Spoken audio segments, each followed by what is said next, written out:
Yo, listen up. May kwento ako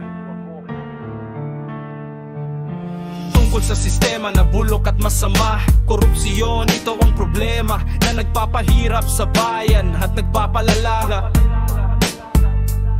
May mga tao na may kapangyarihan pero ginagamit nila para sa kanilang interes. Nagnanakaw sila ng pera ng bayan at nagpapahirap sa mga mahihirap.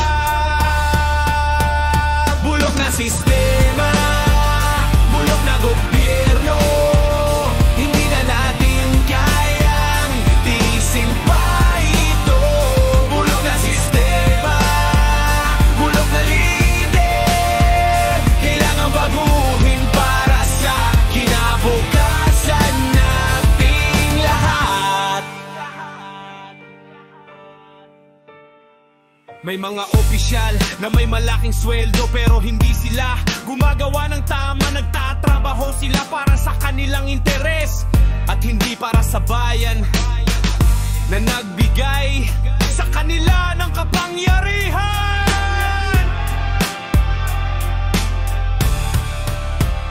Bulok na sistema, bulok na gobyerno, hindi na natin kayang tiisin pa ito.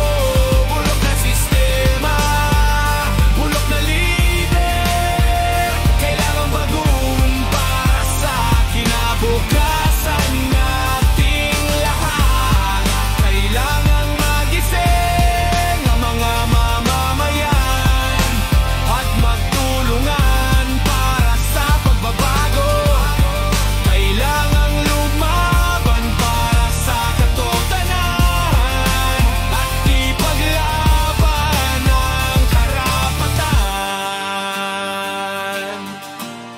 ng bawat isa.